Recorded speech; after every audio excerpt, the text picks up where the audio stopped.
No início era vagamente um desejo, uma necessidade. Eu queria aprender tudo. Eu queria poder ser melhor dentro das minhas limitações. Essa necessidade se transformou e me envolveu numa densa substância, cujo corpo físico é o teatro e cuja alma é o drama. É uma questão a ser pensada com muito cuidado. Eu fiquei ouvindo atentamente tudo que você colocou, Guerreiro, e me veio, né, a partir de tudo que você foi falando, me vieram diversas coisas à cabeça, né? Essa questão do que é e o que leva a gente a ser artista e fazer o teatro, né? O que leva, às vezes, pessoas tímidas, retraídas, a subirem num palco e se exporem, né? Como atores, ou exporem as suas ideias como diretores, né? Ou autores. Então, que necessidade é essa que faz com que a gente esteja sempre buscando uma forma de se comunicar presencialmente com o público? O que significa isso tudo, né? Porque, na verdade, fazer o teatro em si, ali encenado, é uma mentira. Mas há aqueles que buscam por uma necessidade interna, visceral, que acho que é essa necessidade de nós que estamos aqui neste momento. Alguma coisa que a gente chamava do bichinho do teatro, que depois que ele entra, ele nunca mais sai. Uma história que já me contaram sobre teatro, né, é sobre os aplausos. Eu não sei se vocês já viram essa história. O que me contaram, que eu não sei se é verdade, talvez seja, talvez não, mas não interessa tanto, é que a origem assim, dessa cultura dos aplausos no final do espetáculo, ela vem de um desejo da comunidade de chamar a atenção dos deuses, se existem, para que vejam aquela experiência maravilhosa que acaba de acontecer e que conserve aquele bem que ali se fez presente, que é comum a todos e que nos hermana, né? Então, quando acabar, eu proponho que a gente faça uma... Então, a gente está aqui refletindo sobre o que é teatro, e eu vou aqui dizer que teatro é uma coisa boa demais, né? Me repetindo, porque eu tenho falado isso constantemente, teatro é bom até quando é ruim, né? Às vezes é ruim e é bom mesmo assim. É bom ir lá, é bom assistir, é bom fazer. Olá, seja muito bem-vindo a esse nosso encontro. Meu nome é Guerreiro Band, eu sou ator formado pela Unirio, que na época se chamava FEFIEG, Federação das Escolas Federais Integradas do Estado da Guanabara. Logo que eu me formei, eu comecei a trabalhar com um grupo de teatro de rua, fiz isso durante muito tempo, e também passei a dar aulas de teatro, né? Fui professor de teatro. Isso me levou a me interessar muito pela questão do teatro-educação, né? O conceito de teatro-educação me interessava muito, né? Não só como coisa teórica, mas também prática. E isso me levou, em um determinado momento, a fazer uma pós-graduação na Inglaterra, na área de teatro-educação, né? Drama and Education. Hoje em dia, eu faço parte da Companhia Arteira, né? E hoje estamos aqui, então, para fazer essa mesa redonda. Esse encontro para ser uma reflexão, uma conversa sobre o que é teatro, né? Tentar definir, a partir do que cada um de nós vivenciou, estudou, leu, escreveu, discutiu, né, para ver aonde é que a gente pode, como a gente pode definir teatro hoje, né, para nós. Para isso, né, obviamente, eu convidei amigos e amigas assim muito queridos, que todos ligados a teatro, né, que eu vou passar a chamar agora. Olá, eu agradeço ao Gueiro Band pelo convite de participar dessa mesa, falando sobre teatro, coisa muito interessante, junto com Gabriela Ribas e Gabriel Voser. Eu sou Daniela Santi, sou italiana, mas radicada no Brasil já há muitos anos, e comecei a fazer teatro em 1973. Fui me profissionalizar apenas em 79, quando a profissão foi reconhecida. Sou atriz, diretora e fui durante muitos anos, mais de 30 anos, professora de teatro. Durante 10 anos eu fui delegada do SATED, que é o Sindicato de Artistas e Espetáculos e Diversões do Estado do Rio de Janeiro, e também fui gestora de um espaço público existente aqui em Nova Friburgo durante 9 anos. Tenho experiência nessa área de teatro. Eu comecei como atriz, sou formada também pela FEFIEG, como Gueiro, atual Unirio, e também, desde que eu vim morar em Nova Friburgo, na década de 80, eu comecei a ser professora de teatro e dirigir peças teatrais, coisa que eu faço até hoje. Tenho um grupo de teatro aqui em Friburgo, chamado Trupe Teatral Cômicos Anônimos, mas, eventualmente, eu também dirijo peças de um outro grupo, que é o Grupo em Grupo de Artes Cênicas, que tem mais de 30 anos de existência na cidade. Gosto do tema teatro, não só por ser meu métier, mas porque eu acho que é uma discussão muito frutífera e eu acho que nós vamos ter um bom papo aqui. Oi, Gueiro. Oi, Daniela. Oi, Gabriela. Eu sou Gabriel Vossi. Eu tenho uma experiência de teatro que vem lá do século passado, lá de Porto Alegre, onde eu trabalhei primeiro com o Gessé Oliveira, na Trupe de Experimentos Teatrais do Meu Bobo. Depois eu mudei para o Rio de Janeiro, eu fiz a última farra do Márcio Viana e trabalhei com o Céu na Terra, junto com a Gabriela, que está aqui presente na mesa também.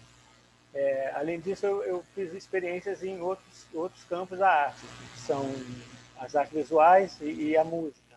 Nas artes visuais eu trabalhei como projetista de design gráfico e fiz ilustrações para literatura infantil juvenil.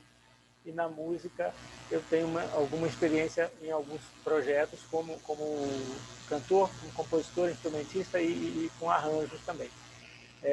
Durante todo esse tempo, né, de lá para cá, da década de 90 do século passado até hoje, eu tenho também um caminho na vida acadêmica, que veio da Faculdade de História, uma especialização em Ciências Sociais da Religião, um mestrado em Artes da Cena na UFRJ, e atualmente eu estou desenvolvendo uma pesquisa de doutorado aqui na Universidade Federal de Juiz de Fora, onde eu moro. Boa tarde, Gabriel, Daniela, uma alegria estar aqui com vocês, agradeço muito a oportunidade. Meu nome é Gabriela Ribas, eu sou atriz, eu faço teatro desde sempre, desde criança.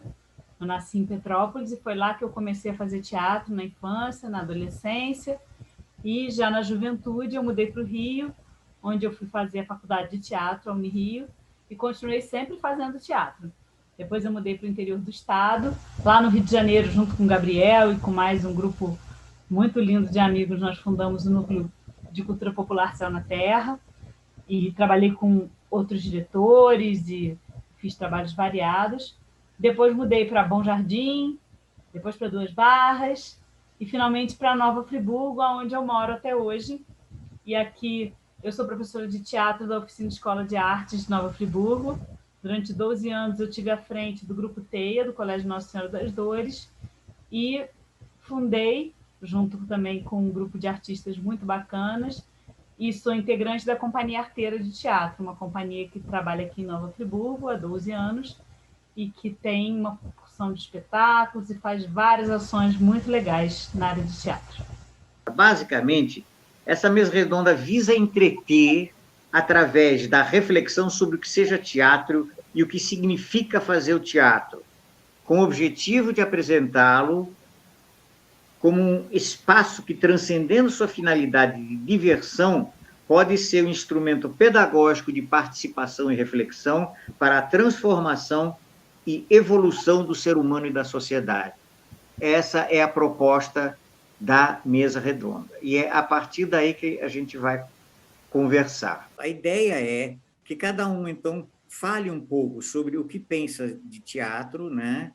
E eu vou começar fazendo essa provocação, que fui eu que convidei vocês, e, na verdade, eu quero ouvir vocês em função exatamente dessa minha preocupação, obsessão, que eu sempre costumo dizer que eu mais ou menos treino com teatro, né, como quem treina jiu-jitsu com um parceiro há vários anos, né? E é mais ou menos o que eu faço com esse conceito, que para mim é muito importante. O que é esse conceito, o que é essa atividade, o que é essa coisa que se chama teatro para mim, na minha vida.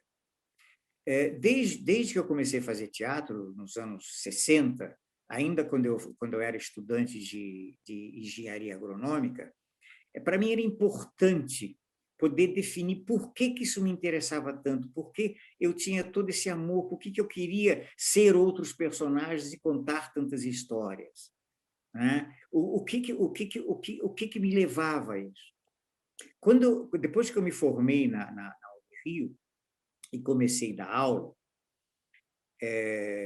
eu comecei a dar aula justamente porque eu entendi o teatro como uma ferramenta de educação, para que te permite não só viver certos conceitos, mas refletir a respeito desses conceitos. Então, eu achava muito importante que uma escola pudesse ter como matéria, pudesse ter como forma de educação o teatro, né? Tanto é que, durante muito tempo, inclusive, militei nessa coisa do teatro-educação, fiz parte né, do primeiro simpósio de teatro e educação do estado da Guanabara, do estado do Rio de Janeiro na época, né? E isso depois, muito tempo depois, na época se falava na lei de diretrizes e bases, artes na educação, essa coisa toda, né? E só muito tempo depois é que isso começou a ser mais ou menos entrar nos currículos, né? E mesmo assim, ainda hoje se tem uma certa dificuldade com isso. E isso se misturou um pouco com umas leituras que eu fiz de Moreno, Jacob Moreno, e o seu psicodrama, com a sua teoria dos papéis, né? Que a gente, ao longo da vida, a gente vive vários papéis, né? Eu achei interessante essa coisa, esse aspecto, vamos dizer assim, psicológico. Ele usava isso de uma forma terapêutica para poder definir uma utilização para o teatro. Ele tinha um tipo de teatro que era muito interessante, o Moreno, porque ele fazia sessões de teatro, né, em que ele chamava as pessoas, dava um tema e as coisas aconteciam espontaneamente, né? Era uma espécie de teatro espontâneo.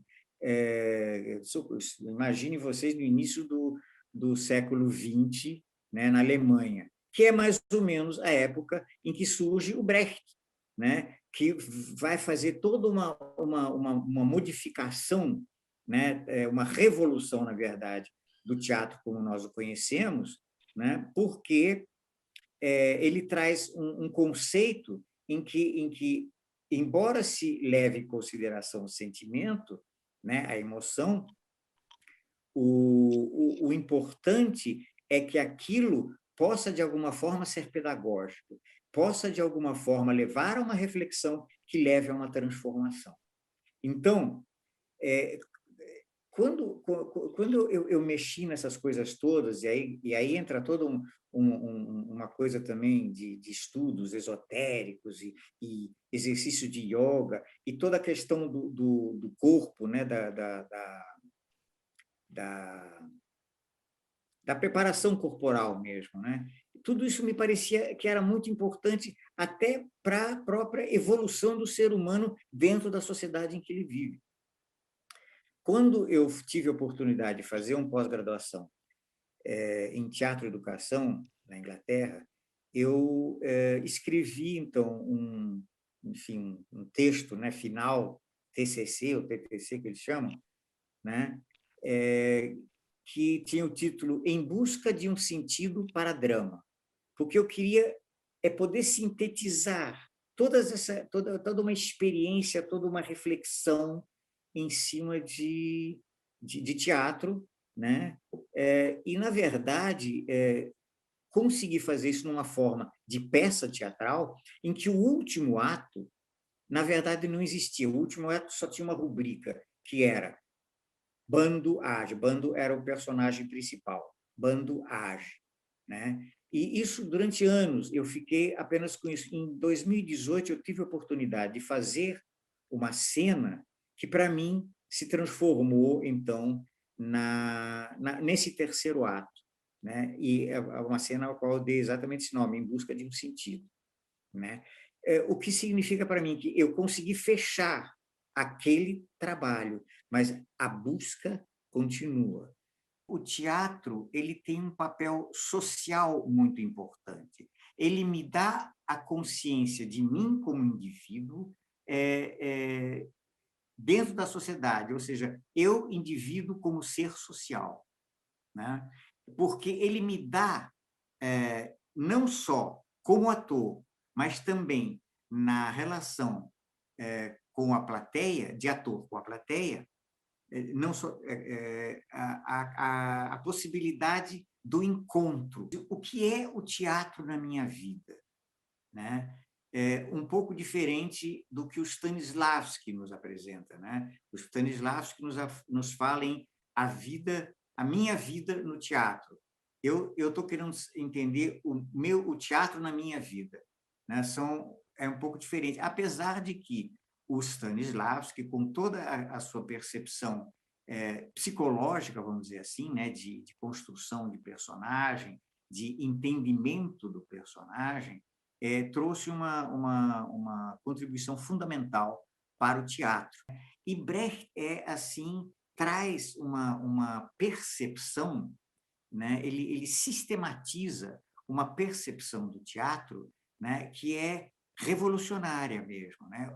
Hoje em dia, a partir de Brecht, houve todo um caminhar, né? Do fazer teatral, né? Buscando outros e novos caminhos para além da historinha que ele conta, né? Para além o que o Brecht chama de contar uma fábula, né? Nesse período de pandemia, né, eu me vi muito confrontado com essa questão do que é o teatro, né? O que eu estou fazendo, né? Porque teatro, basicamente, para mim, é presença, é o encontro, né? É o encontro do ator com a plateia, é o encontro dos atores entre si, né? Enfim, das pessoas mediadas por uma questão, por uma realidade, por uma ficção. Falar de teatro é falar da nossa vida, né? Nós que vivemos desse métier, eu, no caso, há muitos e muitos anos, enquanto você falava, Gueiro, me reportei à época em que eu comecei. Eu comecei por um encantamento pessoal, por uma vontade de representar algo como se a minha vida verdadeira. E aí eu fui descobrindo realmente que nós somos contadores de histórias, mesmo que sejam todas encenadas com um elenco grande, é uma história que a gente conta e a gente convenciona com o público que essa história será ali naquela hora e meia, uma verdade. E o público compactua conosco. Concordo quando você diz que o teatro é presencial. Para mim também. É a energia do momento, do ali e agora, do espetáculo que nunca é o mesmo que você faça uma temporada grande, porque a cada dia é uma plateia diferente, que te passa e que te dá um retorno diferente. Então, quando eu comecei a estudar, depois do encantamento, veio a curiosidade e veio um outro tipo de encantamento, que é o conhecimento. Quando eu comecei a estudar a história do teatro, comecei a ter essas matérias lá na escola de teatro, aquilo foi me tomando e foi me fazendo descobrir mundos paralelos. E daí percebo que o teatro, na verdade, é a nossa expressão. arte, né, é a expressão de um povo, como todos sempre citam, e eu acho que o teatro é uma arte dentro desse conceito, é uma arte que fala não só de si ser humano, mas fala também de todos aqueles que o circundam e do momento que este ser humano ou estes seres humanos vivem.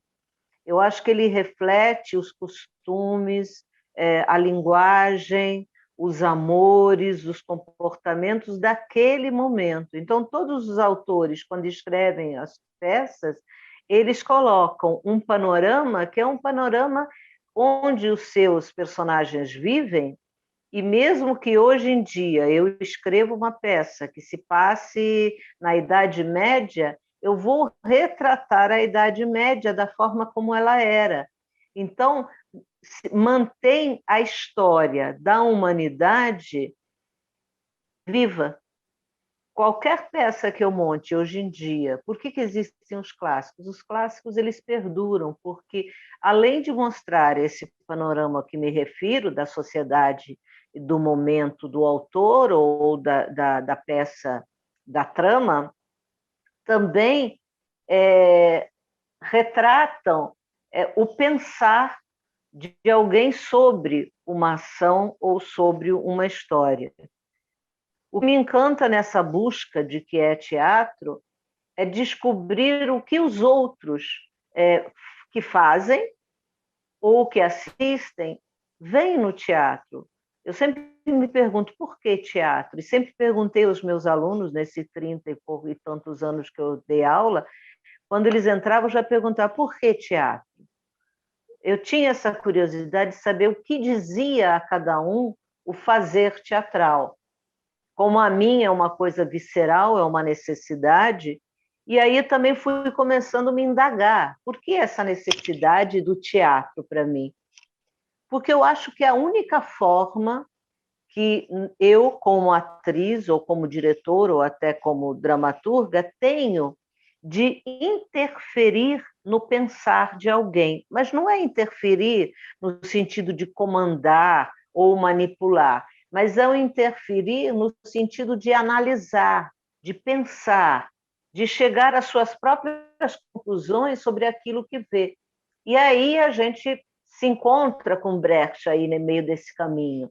Brecht não deixa de ser um marco para todos nós que fazemos teatro, pela inovação e pela proposta justamente antagônica à forma dramática de se fazer teatro. Com a sua forma narrativa, abriu diversas perspectivas de atuação que antes não se tinham. Antes era aquele método Stanislavski e muitos outros que seguiram Stanislavski, Peter Brook, enfim, Judith Malina, que era de uma época de teatro de imersão, de laboratório, de busca do psicológico. Eu não acho que isso deixe de ser interessante. Inclusive, acredito que também através do teatro dito psicológico, drama, a gente consiga tocar as pessoas, não só a nível de catarse, que é aquela história de se identificar com o drama que está sendo mostrado, ou com o personagem, principalmente, e aí você joga para fora o seu próprio sentimento através das lágrimas, e você sai dali purificado, porque parece que você colocou os seus males ou aquilo que te incomodava para fora, as suas dores para fora. Não, eu acho que pode, mesmo através dessa identificação, haver uma mudança no comportamento dessa pessoa no momento que ela sai dali, que vai refletir sobre aquela peça, ou que vai contar para outros que ela viu e se emocionou com determinado personagem ou com determinada história que ela acabou de assistir. Eu acho que as duas formas de teatro, tanto a dramática quanto a épica, elas permitem que nós façamos interferências nas pessoas que vão assistir. A interferência, repito, benéfica, de fazê-la pensar, não só sentir no momento. E como o próprio Brecht dizia, o teatro dele não exclui o sentimento. O fato de ser uma forma narrada não faz com que as pessoas que vão não possam se emocionar ao ver o que estão vendo, ou ouvir um discurso que está sendo falado numa terceira pessoa, porque o que está sendo tratado, né, o conteúdo daquilo é que vai realmente chegar ao espectador naquele momento e vai causar nele algum impacto. Vai fazer com que ele reflita, com que ele se indigne às vezes, com que ele analise, discorde, enfim, ele cria. Quando a gente não tem o teatro interativo, ele sai do teatro e vai para uma mesa, que em geral as pessoas saem do teatro e vão para um bar, vão conversar sobre o que viram, cria uma discussão acerca daquilo que foi visto. E essa discussão, ela gera frutos, porque ela gera uma análise, ela gera um pensar, ela gera uma razão para que as pessoas continuem indo ao teatro. E eu acho que o teatro é a arte mais fundamental que as pessoas têm que continuar frequentando, têm que continuar estando em contato com o teatro. Nós que o fazemos não podemos desistir nunca, e o teatro realmente sempre está em crise, mas sempre sai das crises, então nós vamos perdurar. Eu acredito que, seja da forma que for, agora através da tecnologia por causa da pandemia, mas logo que voltarmos, muitas coisas vão ser criadas em função de todo esse momento de prisão que nós vivemos. Como na época da ditadura, proliferaram coisas, a dramaturgia cresceu muito, porque, na verdade, quando você se sente oprimido, como o teatro do Boal, o teatro do oprimido, você cria, você questiona, você busca, você argumenta. Então, assim, o que eu teria a refletir sobre o teatro hoje, nesse momento, seria o porquê o teatro? Eu tenho o meu porquê. Qual é o porquê dos outros fazedores de teatro? Me parece que na verdade, sempre a gente vai pensar o que é teatro de maneira diferente, né? No percurso que a gente tem ao longo da trajetória de trabalho, de pesquisa, com certeza, fatalmente, as visões que a gente tem vão mudando também, né? Em função das experiências e do modo como a gente vai se constituindo cada vez diferentemente de acordo com as nossas relações, né? As nossas interações. Mas, assim, eu gosto sempre de tentar ver, quando a gente vai conversar sobre um assunto da maneira como a gente está conversando aqui, eu gosto sempre de tentar ver a coisa como se eu estivesse vendo meio pela primeira vez, né? Assim, de retomar as ideias que já se tem. E aí, fazendo assim, o que me parece é que o teatro ele é várias coisas juntas de início, né? Por exemplo, ele é o edifício, né? O local de acontecimento do teatro, o teatro municipal, ou o teatro de arena, ou a praça, né? Onde a cena acontece. É também isso que a gente chama de obra de um autor, né? O teatro de Shakespeare, o teatro de Molière, é a obra que um determinado escritor escreveu. É o acontecimento em si, né? A cena teatral de qualquer espetáculo no momento que ela está acontecendo, e ela é a particularidade daquele trabalho que a gente está vendo, ou a particularidade do trabalho de um grupo que a gente está vendo, né? De uma companhia, ou de um diretor que trabalha com elencos diferentes, ou de uma companhia que trabalha com diretores diferentes. A particularidade do modo de produção, vamos dizer assim, né? Daquele teatro, que é o que, creio eu, a gente chamaria de poética. A poética do espetáculo, a poética da companhia, né? O modo como ela pensa que o teatro é, e, consequentemente, o modo como ela faz o seu próprio teatro, né? E aí, do Stanislavski, do Brecht, do Grotowski, né? O meu, o seu, e de todo mundo que está trabalhando. A minha preocupação, o meu interesse está mais centrado atualmente nessa acepção, né? da poética. Quer dizer, porque a poética é um caminho, né? A poética parece que é algo que está entre a teoria e a praxis. A escolha, todos esses elementos que a gente viu, né? Fundamentais, o edifício do teatro, né? O local onde você vai fazer, a obra do autor, né? Os materiais, as referências que você vai usar, estéticas, né? Para desenvolver um espetáculo, tudo isso é o que vai constituir a poética do seu trabalho. Tenho me preocupado em pensar a poética do teatro e de qualquer atividade que eu vá praticar, pensando nas reflexões, assim, nos desdobramentos políticos, na verdade, que isso vai ter. O que é essa poética de um trabalho que eu vá produzir? Ela pode oferecer às outras pessoas que vão se relacionar com ela para pensar o mundo, né? Que inspirações que uma poética que a gente possa criar com um trabalho nosso pode provocar, né? É claro que a gente não sabe e não tem controle sobre isso, porque cada pessoa que vai se relacionar com a nossa obra tem também as suas referências e vai fazer as suas próprias leituras. Então, o destino, vamos dizer, dessas provocações que a gente possa fazer com a nossa poética não são avaliáveis. Mas a gente não pode participar de todas as poéticas no mesmo momento, né? Então, por isso é que eu tenho pessoalmente trabalhado nisso, né? Observando as poéticas que estão no mundo e, enfim, tentando entender com elas o que eu faço da minha prática. O teatro no grego quer dizer lugar onde se vê, né? E só que esse lugar onde se vê, ele no senso comum, talvez, ele acaba sendo simplificado de uma certa maneira. Nesse sentido, de que a gente está dando um espaço de visibilidade especial que é separado da vida. Esse espaço especial, essas condições especiais de observação para um objeto artístico, seja uma música, seja uma escultura, seja uma peça de teatro sendo encenada ou lida, né? Ou sendo um conto, um romance que você está lendo, né?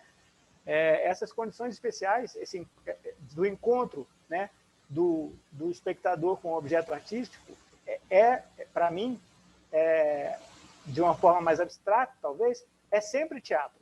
Ela está mais nessa atitude de você se permitir um espaço especial, circunstâncias especiais para se dedicar ao cuidado de alguma coisa. É também, né, levado um pouco mais adiante, um ato político.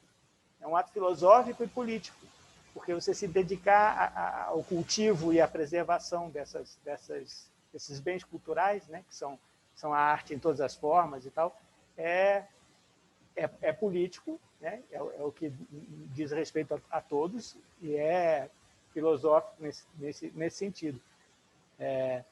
Quando a gente toma Hoje, há pouco tempo, o presidente Lula ele fez um discurso, e nesse discurso, uma das coisas que ele mencionou quando começou a tratar de desigualdade social foi que era um absurdo que 35% da população somente tivesse acesso ao teatro. Foi a primeira coisa que ele falou. O teatro é essencialmente esse ato político, onde você se libera das obrigações da vida, né, e se dedica ao cuidado do mundo.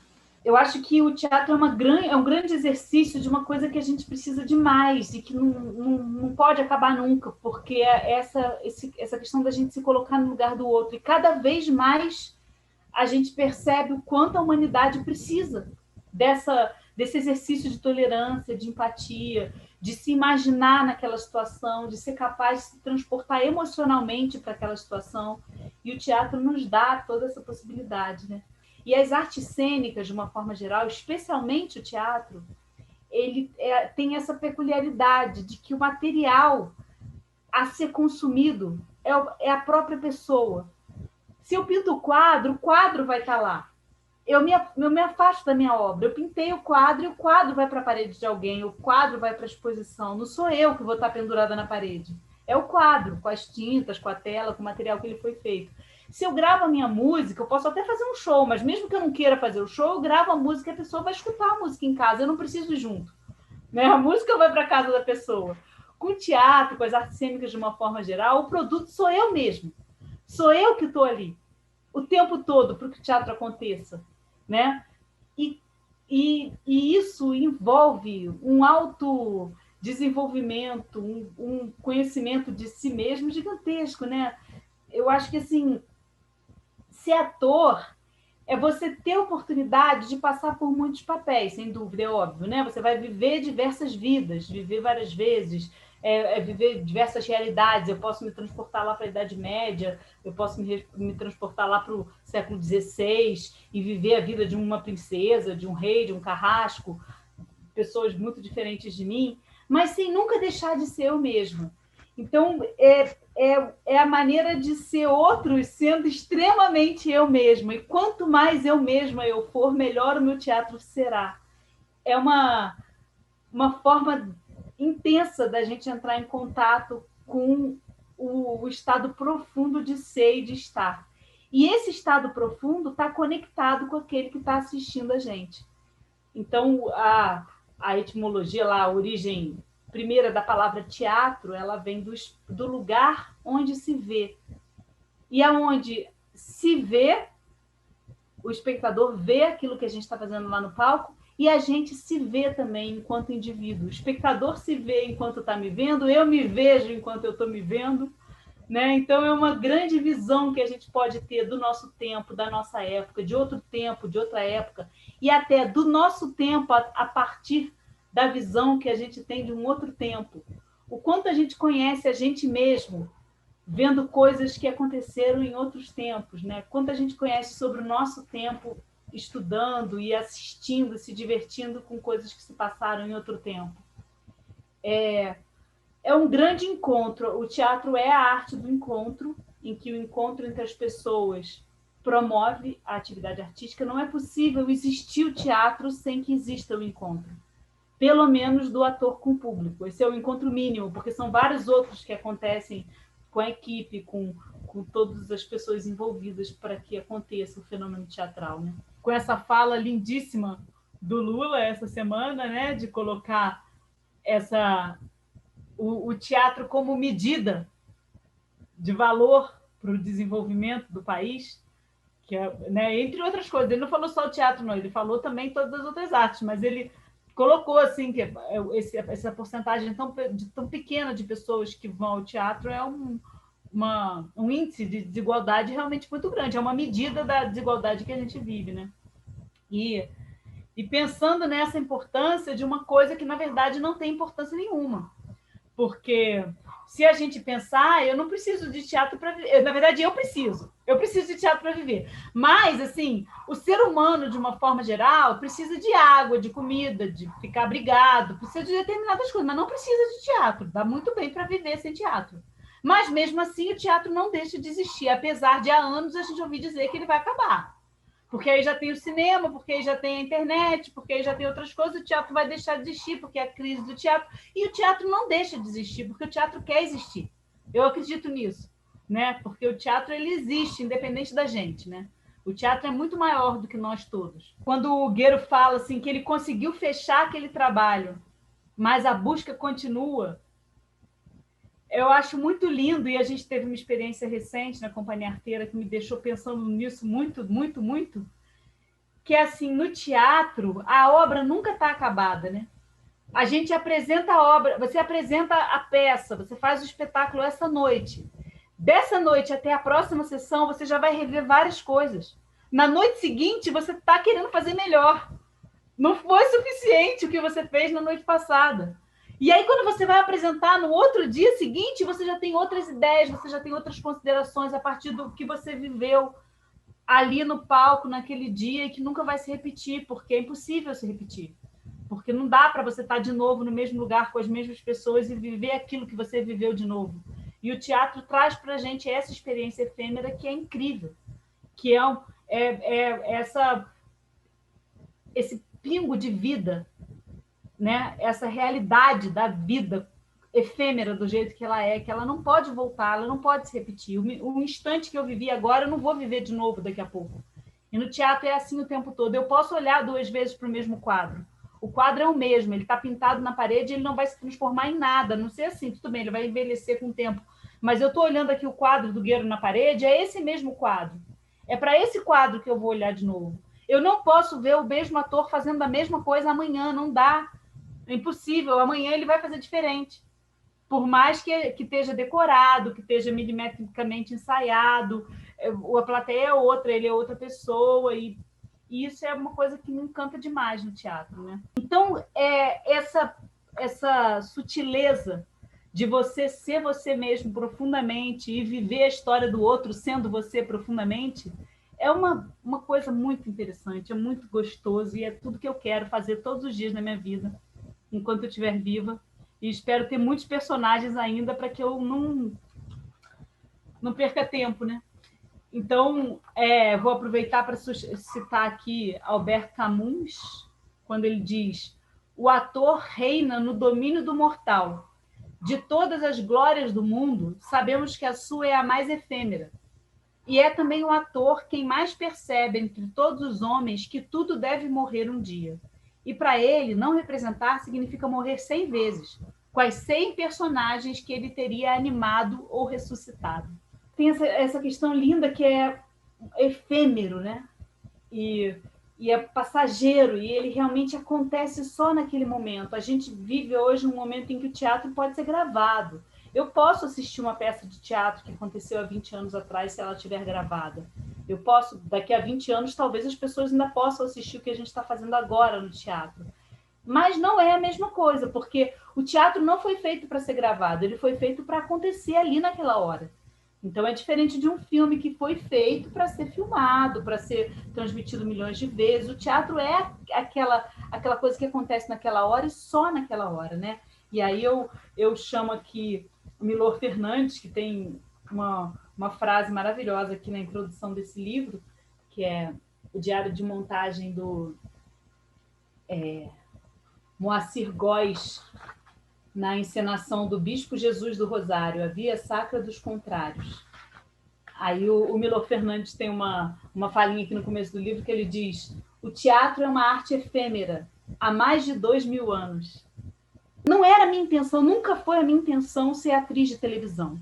E eu fiquei pensando muito nisso hoje, antes de vir para esse encontro, que de repente, quando eu cheguei no interior, as pessoas no interior valorizam o que está na televisão. Então, se você não é o ator da televisão, é porque você não deu certo, e aí você acabou sendo ator de Nova Friburgo. E como a gente está fazendo esse programa aqui, essa conversa, também para ser passada aqui para os artistas da nossa terra, eu achei muito importante falar sobre isso hoje, assim, que eu não acreditei na televisão, eu não quis aquilo, não que a gente não fosse capaz, mas para mim e para uma série de artistas da minha geração, era uma má escolha. Era uma escolha que não tinha as possibilidades da gente fazer o que a gente realmente acreditava, a gente trabalhar pela transformação que a gente queria ver no mundo. Mas eu acho muito importante deixar registrado aqui que o teatro, por ele mesmo, é uma opção. Um ator, para ser bem sucedido, para ter uma carreira e ser um profissional dessa área, ele não precisa estar na televisão.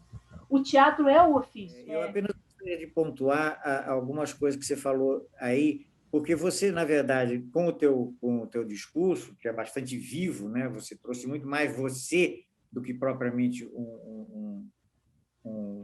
uma ideia sobre teatro. Isso vivifica demais também a própria coisa do que é o teatro, né? Você, em um certo momento, quando você falou, não, eu fazer essa coisa sem importância que é o teatro, depois você disse, não, para mim é importante. E aí eu, na verdade, queria dar uma outra dimensão a isso, porque com a tua fala você já ampliou essa percepção. Mas eu estava lendo hoje de manhã o Peter Zonde, que tem uma teoria do moderno drama, e ele fala justamente isso, que a totalidade do drama é de natureza dialética. E a dialética ela depende do diálogo, ou seja, conversa. E o teatro te dá a possibilidade do diálogo, não só dentro da peça, né, com todos os diálogos e conversas que acontecem, como com a conversa que acontece depois que a peça termina, né? Então, da possibilidade do diálogo é que depende o drama, e vice-versa, né? Esse drama possibilita também, né? Ele é portador do diálogo, igualmente, né? Então, quando você dá o seu depoimento de coração, na verdade, você está dizendo tudo isso. Eu também quero agradecer, aproveitar que o Guerreiro falou, quero agradecer também seu depoimento, que me deixou bastante tocado, me fez pensar que talvez, apesar de ele ser talvez mais pessoal, como o Guerreiro falou, eu acho que tem tudo a ver com o que é o teatro, principalmente na sua forma mais contemporânea, que assim, o ator, no caso a atriz, é a ideia. Quando eu falo sem importância, não é que eu acho que não tem importância. Eu estou dizendo da questão da utilidade, né? Porque se a gente for pensar numa questão útil, né? E aí eu quero aproveitar para ler aqui o texto do Moacir Góes na abertura do livro dele, né? Que não pode faltar, quando ele diz assim: existe um povo nômade de origem muito antiga que escolheu um lugar fora do tempo para viver. Eles se aconchegam aqui ou acolá, normalmente em lugares lúgubres, escuros, e quando se reconhecem em alguma ideia, passam a trabalhar como escravos, na construção de algo que não se sabe ao certo para que serve. Alguma coisa como pontes flutuantes. Trabalham com uma dedicação muitas vezes explicável apenas quando lançamos mão da lembrança de um Deus que bebia e dançava. Esse é o povo do teatro. Seu lugar, os subterrâneos das salas de espetáculos. Suas pontes, suas peças. Achei fantástico, Gabriela, você falar dessa coisa do ator de televisão, porque eu sou de uma geração anterior à sua, mas era a mesma forma de pensar. Eu gostei muito de ouvir a Gabriela falar isso também, porque é uma coisa que quando a gente conversa entre os pares, né? A gente acaba, enfim, de uma certa maneira, todo mundo aqui pensa isso, mas a gente tem que lembrar mesmo, porque a gente está conversando com um público amplo também, né? E é muito bom que o público amplo saiba dessa perspectiva que os artistas têm de que o que é, quando a gente pergunta o que é teatro, em primeiro lugar, né, gente, é o teatro, né? Com certeza. Não é subprodutos, né? A novela é um subproduto, na verdade é o processo de industrialização do trabalho do ator e do teatro. É uma metamorfose, né? Isso. Do teatro. Não é o teatro. Não creiam, gente, que não se faz a novela é teatro, né? Muito longe disso. Pode ser muito legal uma novela, uma série de televisão. Sim, e tal, é outra linguagem, é outra praia. Eu sempre achei aquilo uma porcaria. Eu também. Então, assim, de repente a gente chega numa cidade e isso vira uma moeda de valor, né? Qual é o valor que você tem se você foi ou não foi trabalhar naquele negócio pelo qual eu não tenho vontade de trabalhar. Eu não acredito naquilo, né? Eu acho uma coisa ruim. Mas eu acho que isso é uma reflexão muito importante, porque é muito claro, né, que a escolha da gente foi uma escolha de interiorização, foi uma escolha de dar valor ao teatro pelo que ele é, e por isso que a gente está questionando para a gente o que é esse teatro, né? Porque a gente sabe que ele não é isso que vendem para a gente, sabe? A novela da Globo, o filme de não sei quem, entendeu? Teatro é outra coisa. A construção da poética, ela tem a ver também com a educação estética e cultural, né? Você consegue alcançar a sua construção poética a partir da sua educação estética e cultural. Claro. Então, a poética, ela tem uma limitação.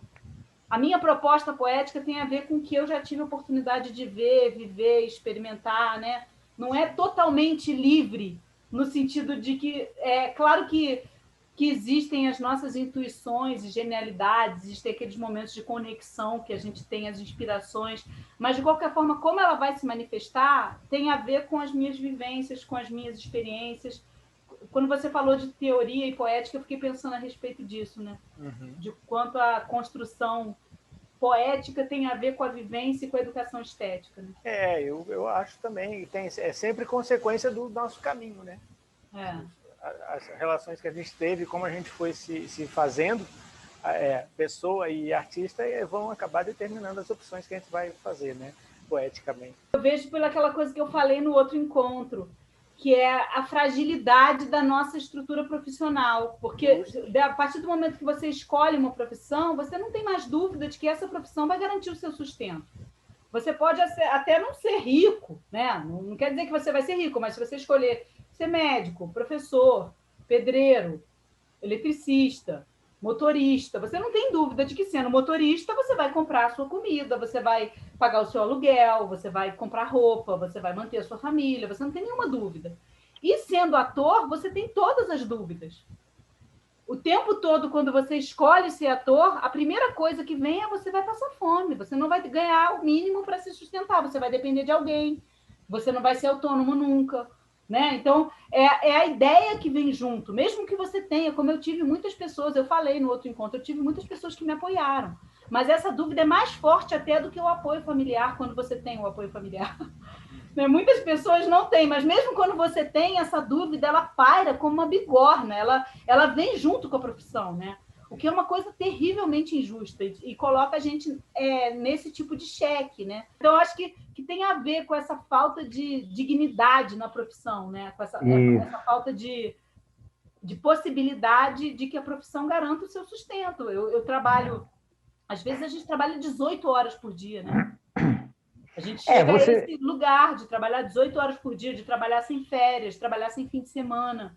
E você não tem esse trabalho reconhecido como um trabalho, né? Acaba que é como se você estivesse brincando. Durante anos, na verdade, fiquei dividido. Eu sou engenheiro agrônomo, eu me formei em engenheiro agrônomo, eu tenho curso superior como engenheiro agrônomo, mas eu nunca quis ser engenheiro agrônomo, eu queria ser ator.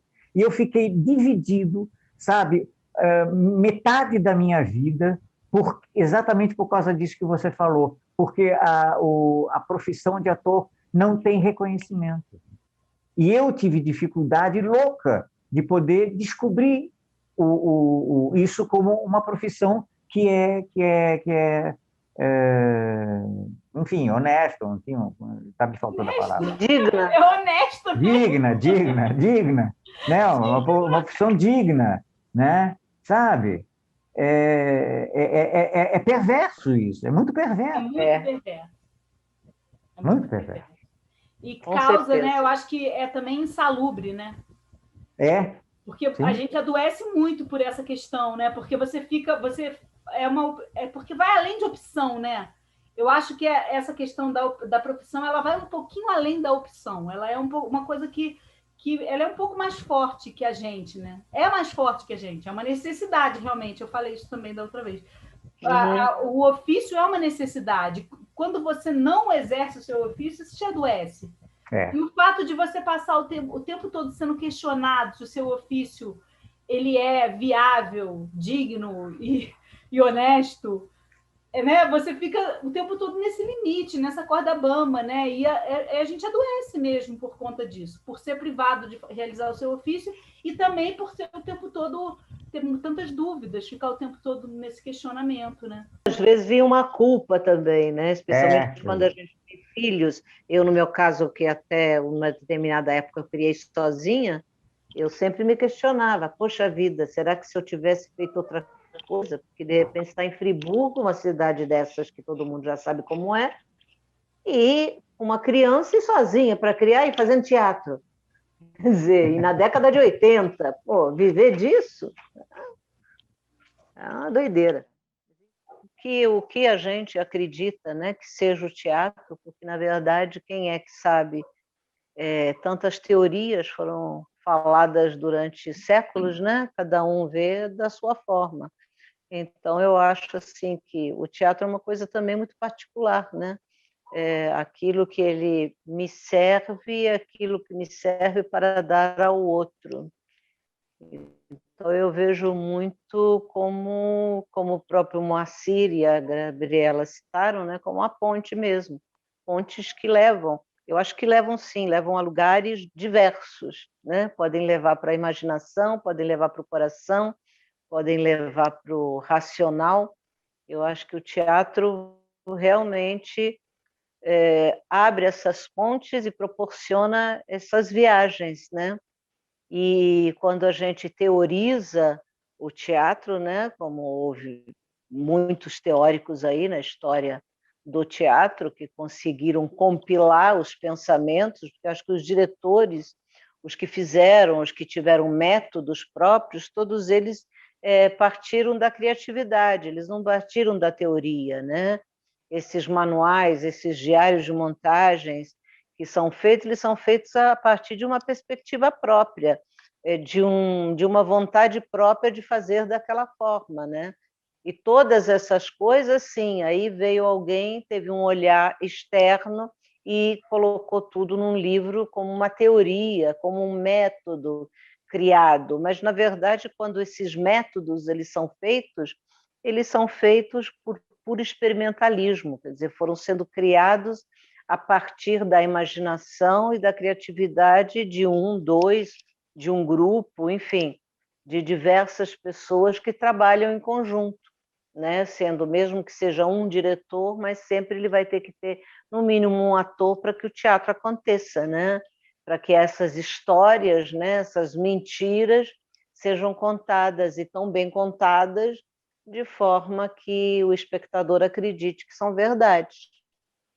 Então, eu concordo com as várias opiniões e as várias versões e visões que foram dadas. A da Gabriela mais emocional, mais emotiva até, que nos suscitou uma emoção diferente, foi muito verdadeiro, né?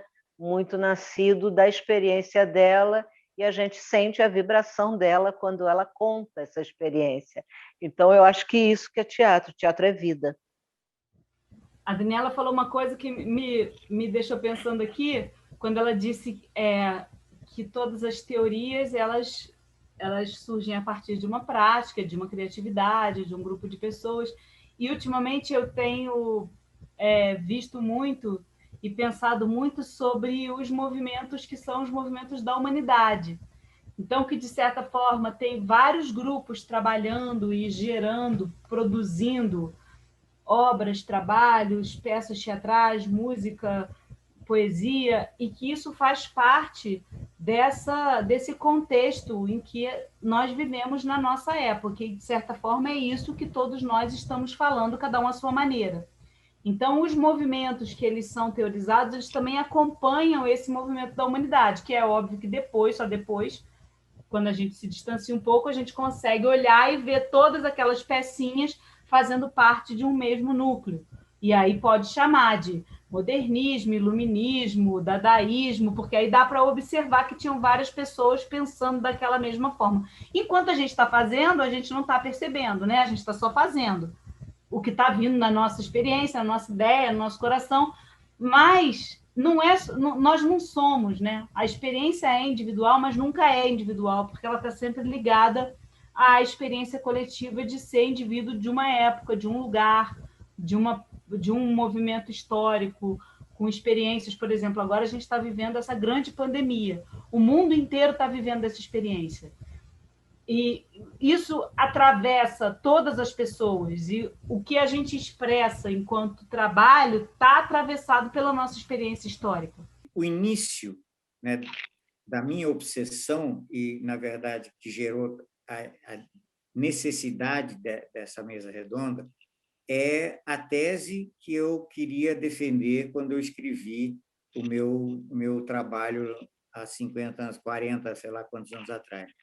Que eu queria, na verdade, dizer o seguinte, que teatro, drama, é o desenvolvimento de uma contradição, e precisava desenvolver isso. Não sabia como, e a peça de teatro que eu escrevi, o último ato, era justamente Bando Age, porque, na verdade, é na prática que ele vai encontrar essa teoria da qual você está falando, né?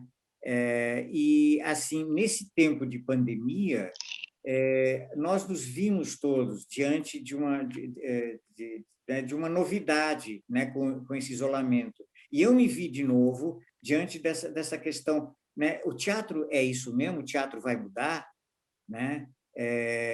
O teatro, sabe, aquela mesma questão que a gente teve no início do cinema, no início da televisão, né? O teatro vai acabar, e a gente já viu, não acaba, né? Porque é uma outra coisa, ele é para além do cinema, para além do audiovisual, do que quer que seja. É uma outra coisa, né? É uma outra que, na verdade, dá o conteúdo, ele traz a alma para isso tudo que acontece, para que a gente possa contar uma boa história, por um lado, né? E, de uma certa forma, dialeticamente, através de diálogo, enfim, ajudar a promover a evolução da humanidade.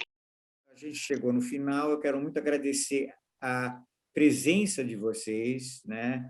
A contribuição de vocês para essa conversa, que eu acho que foi bastante rica, né?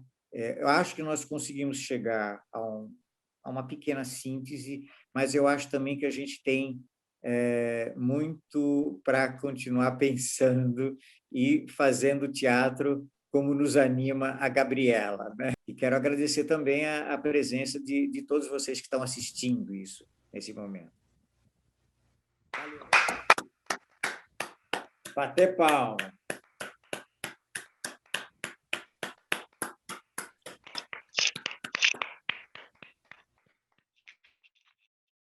Tanta linha para pipa, né? E se bobear, essa pipa voa. Em seu livro Teatro Pós-Dramático, Hans Thies Lehmann nos diz: o novo teatro não é isso, não é aquilo, nem é outra coisa. Predomina uma ausência de palavras e categorias para a determinação positiva e a descrição daquilo que ele é. Com essa mesa redonda, nós acreditamos estar contribuindo para a pesquisa e o debate relativos à orientação que o próprio Lehmann nos quer dar no seu livro, para aquilo que ele chama de o campo multifacetado do teatro.